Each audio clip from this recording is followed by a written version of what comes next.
That this bill be now read a second time, and I call the member for Riverina.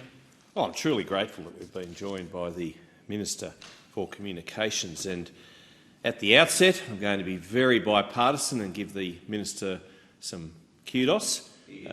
Her first visit as the Minister, as I understand, was to the Riverina electorate.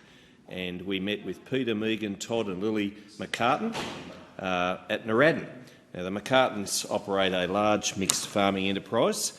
They recently upgraded at the time they'd recently upgraded their internet through NBN Australia's Sky Muster Plus satellite service, and the Minister was good enough to not only go and visit them at their farm, but also, as I understand, follow up with them and with the services that were being provided to that district, and that's important. That's what a good minister does. At the time as well, the Minister looked at the new solar farm on the Newell Highway just outside West Wyalong in Blantyre, and I can happily report to the Minister that that is very much progressing nicely. And each time I travel along the Newell Highway between West Wyalong and Forbes, indeed I look at that project and reflect back to that day, and again, it's what can be done when ministers look to, as the member for Nichols has just said, regional Australia. And I joined the Parliament with the member for Greenway back in 2010. I believe we've got a very good relationship, good working relationship, and that's important. And as the member for Nichols pointed out, the government should look at every piece of policy through the lens of how this is going to affect regional Australia, because it's regional Australia where the action is. And I appreciate, Acting Speaker, you're from this fine centre of Canberra. Canberra could not operate without what happens in regional Australia. It just could not, and we saw that writ large in COVID. During COVID, those very dark days, it was regional Australia that led the way, that led the economy through providing the food, through providing the resources that kept food on the table and the balance of payments as what they should be. And that is why communications are also so vital, because it's back when my father was farming, if they needed to sell grain or stock, they had to get off their tractor, get off their farm implement, get in the ute, drive back to the house, get on the landline and hope that they coincided with the time that the seller or the buyer was available. No, they can do it on their tractors now. They can do it and keep that tractor, that header, that harvester, that scarifier, whatever the case might be, still operating. They can do it via telecommunications, and farming is very much in the digital world. Indeed, the farm equipment is operating with GPS technology, so that it's not back in the day when a young Michael McCormack was sometimes deliberately driving the tractor offline so that he wouldn't have to do it the next day. His exasperated father would tell him to, that was it, you've been banned from doing this until you can get your line straight, and that was always great. But these days, the tractors literally drive themselves, and not a skerrick of property or land is wasted. And that's important, and so that's why it is so important that we get communications right and that we continue that investment. And that's why it's good that the Minister is here. This legislation does make a number of changes to the operation and enforcement of the statutory infrastructure provider regime. I heard the member for Nichols talking about how important communications technology, digital technology is to the irrigation systems and the channels and the operators within his fine electorate, where they grow so much of the food and fibre this nation relies upon. And again, that is of critical importance. The SIP regime in this particular piece of legislation, it was established by the coalition government. It set rules related to the connection and supply of internet and voice services across Australia.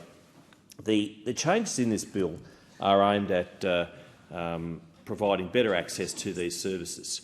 with additional safeguards, and safeguards are so important for consumers, and improved recourse in the event where there is disputation. The bill seeks to provide clarity and certainty for industry and consumers. As the member for Nichols has pointed out, the coalition is broadly supportive of the bill. We do believe it is late. It has been unnecessarily delayed. I get that the minister has had other things on her mind, and I know how busy she would be. It's a big portfolio. It's a broad portfolio. It would also confirm the ability of the Telecommunications Industry Ombudsman to deal with consumer complaints on SIP-related issues. In addition, the bill expands the powers of the Australian Communications and Media Authority, ACMA, relating to reports on the performance of telecommunications companies.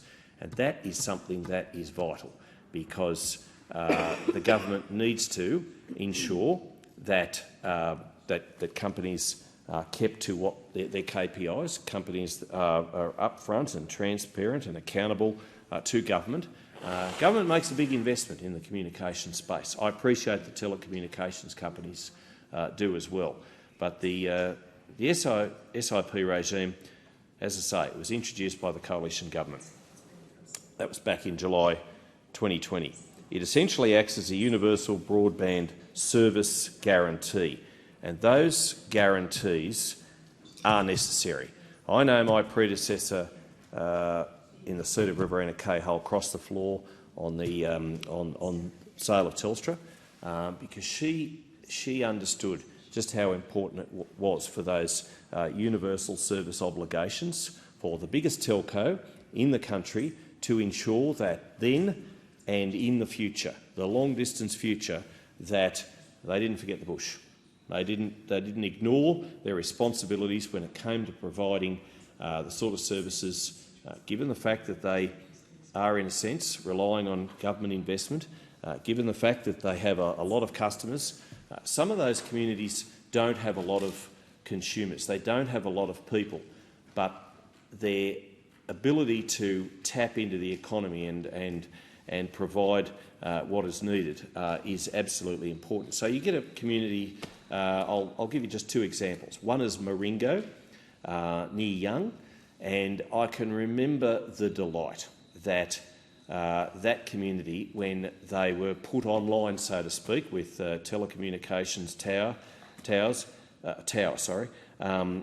how it brought them into the known universe. Such they felt so isolated, and I can remember a number of women in that community coming up to me at the launch, and they said how important it was for them to be able to run their little businesses, which were selling to the world, and how it had brought them online. But more importantly, perhaps, for their children, some of whom were in the vital years of schooling. And every year in education is important, but Year 12, of course, is a big year.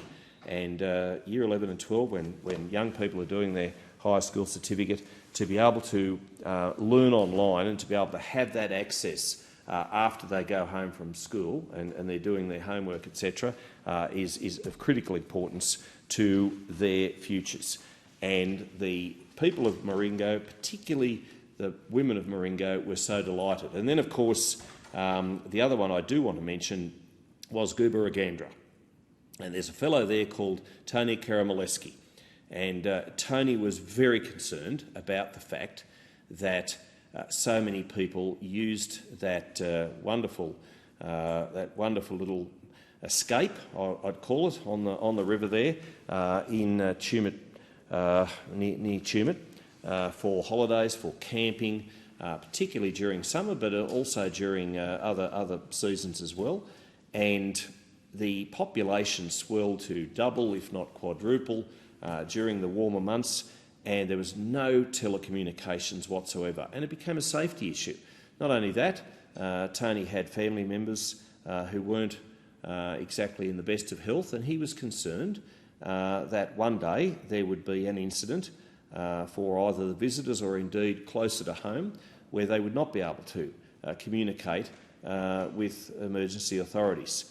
And I well remember Tumut went out of my electorate, but I maintained the advocacy and through the member for Parks, who was then in a regional development role as minister, we were able to get that communications tower for that community, and I can well recall ringing the member for Parks on the day just to prove that the technology worked, and it was rather an amusing conversation. I'm not quite sure the member for Parks realised that the entire audience there was listening. And anyway, I think the transcript is available for those who wish to view it, but it was rather an interesting conversation. I then announced to him that indeed he was talking to the entire opening, and he changed his conversation very quickly. But a good regional development minister who understood exactly what was required in these local communities. So Maringo and Gubaragandra, vital for different reasons. But as I say, this legislation is important. It is broadly supported by the coalition. The bill does look to provide a refresh to a system introduced by us in government, setting out the rules for connection and supply of internet and voice services. I would urge and impress upon the minister, the member for Greenway, for future rounds of mobile phone towers, that the people who are ticking off on that look beyond government electorates. I do think that's important, and I know I appreciate the member for Indi has joined us. The member for Indi's electorate never missed out under a coalition government, even though the seat was no longer in government when we were, in fact, running the show. And in fact, sometimes I was quite jealous of the fact the number of towers that the member for Indi got as opposed to the member for Riverina. But that's another story. But it was based on need. It was based on need. It was based on geography. I'll just ignore the interjections, and no doubt they were excellent applications, not just by the independent member for Indi, who's also a good friend of mine. But look, and I know the member for Wide Bay sits behind me too, and he as much as anybody understands the importance of good communications, not just because of his advocacy for his electorate, but his electorate takes in Noosa. And that's important. The number of visitors who go there each summer is incredible. But as a former police officer, he would well understand the importance of communications, good mobile phone technology in a time of emergency and crisis. This bill is something that the minister promised would be in the House by the end of 2022. That's 2022. It's now 2024.